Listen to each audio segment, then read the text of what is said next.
Hi guys, today I'm working on some dash wiring on this 36 Ford, and I just wanted to show you guys some of the stuff that I'm working on it, and just kind of I'm gonna try to make more videos like on a day-to-day kind of thing, so I can just show you guys what I'm doing, and just different ways that I'm doing stuff on every vehicle, whether it be this truck or the Mustang or all my other customer stuff.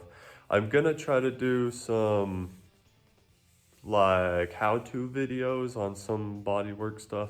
I was taught by an old school guy, so I might be still a little bit old school. I was the My dad taught me the basics, and then I learned the rest of it myself. Yeah. Anyways, enough about that. I just wanted to show you.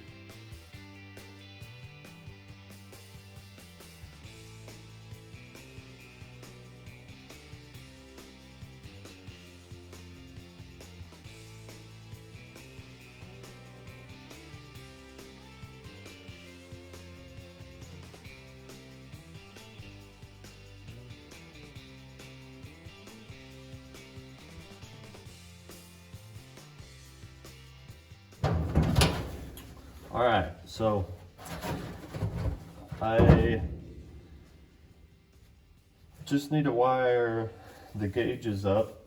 All I'm gonna do right now is wire just the sender part of the gauge. So these are just some hot rod style, old school hot rod style gauges that the customer had bought.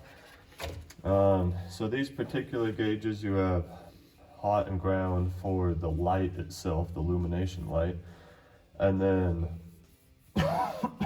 there'll be a sensor, a sender. So like this one is fuel tank, fuel level, so this will go back to the sender on the fuel tank, and then ground, and then a power wire coming straight from the ignition switch.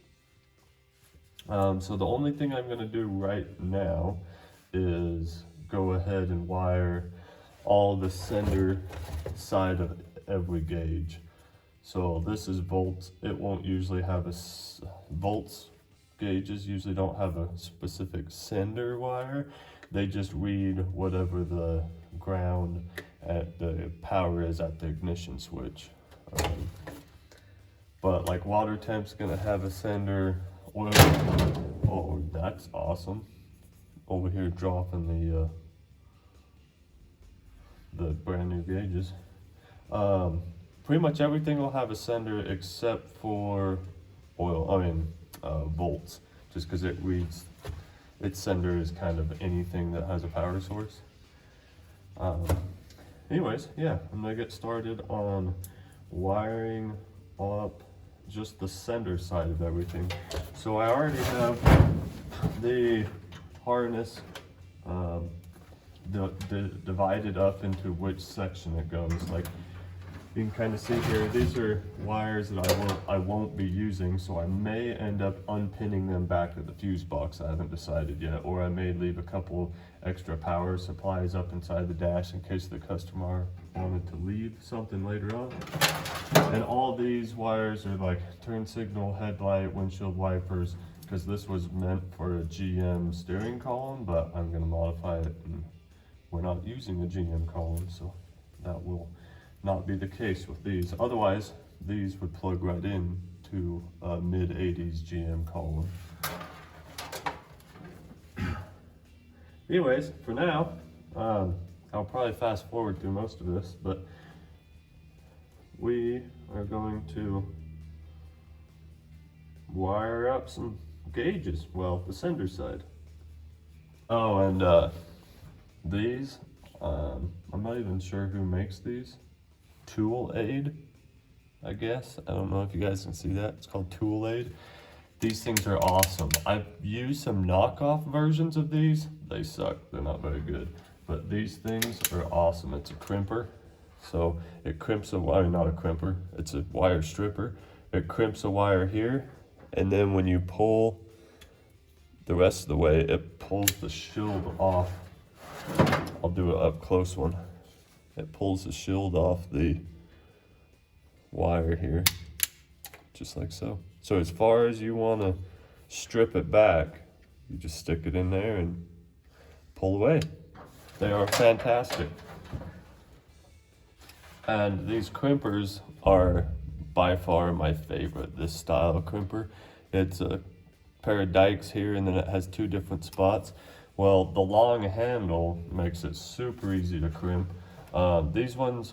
These particular ones are Matco, but NetPicks makes some also. I'm sure Snap-on, Mac Tools, and all those guys make them, but these things are awesome. All right, so we got all the senders for the lower gauges. The eyelets ran, and then power, the main power going to all the lower gauges. The speedometer, oh that's tach. The speedometer and tach, the speedometer is electric, tach is electric also, but they have their own little harnesses. So I do have to go ahead and plumb in my own little harness for it. So that is what I'm gonna do now, and then I will go ahead and bring you guys back on after I'm done with that. All right, so I wanted to show you guys something that I do. I don't know, I'm sure a lot of people do it, but this is just one thing that I do.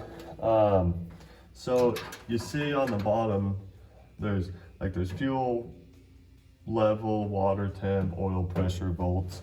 So what I do, all of those have to have power from the ignition switch or some kind of power source, and they all have to have a ground. So what I will do is I'll take your feed wire, like in the harness you'll have gauge power and gauge lights, and then you'll have all of your sender wires also in there, like to your fuel sender, inside the tank, the water temp gauge, and the water temp sender that's in the intake manifold or the head, whichever. So for the power and the ground, I will take your power wire and I'll cut it and then put an eyelet on it that goes onto the back of the gauge. It'll have a spot on the back of the gauge. So let's see.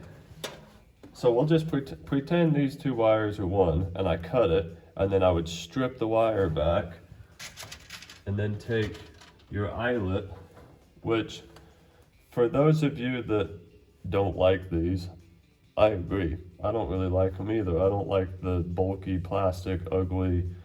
Yeah, like to me, I like the ones that are just, all you get is the metal eyelet, and then there's no plastic, and then you put heat shrink on it. That's a really, really nice way to do it. But I'm just showing you here. You take your wire, you cut it, strip both of them back, and then put your eyelet on there, and then, so say this is your power wire, this is power going to one gauge, and then you can loop it over to another gauge, so then now your power is on the same circuit to both gauges. And if you have more gauges, you can just cut that and loop it to the next one, and so on and so on. You can go as far as you want to go. Of course, don't go too far because you might not have the amperage to handle a whole bunch of stuff. But for the gauges, I'm just doing, all of my gauges are powered by one wire, and they're all grounded by one wire, just trying to simplify it. All the lights, the power for them will come on in one wire. Anyways, just wanted to say that's how I do it. I do a big loop. So power wire coming in with an eyelet, and it'll loop to the next one with an eyelet, loop to the next one with an eyelet, next one eyelet, so on and so forth. That way you get a nice, behind there, all there is just some little loops on the back of the gauges. There's not a ton of extra wires. Anyways, just wanted to show you guys that. Here we go. It's all wired up except for the main power wire to the lights. I think it really turned out sweet. Looks real nice in there. Oh, and I don't think you guys ever seen it. I built this steering wheel adapter to be able to go on the factory column, and then we got a nice looking chrome turn signal switch that'll come off the side. It'll be real simple and real clean looking. Yeah, I thought it turned out real sweet. Well guys, thanks for following along with today's little wiring adventure and then gauge install. Hope you guys liked what you watched. Hopefully maybe you guys learned something. I'm gonna be doing a lot more of these videos. I got a Mustang video coming maybe tonight. I'll probably video it tonight, so we'll see how that goes and see how much progress I get done.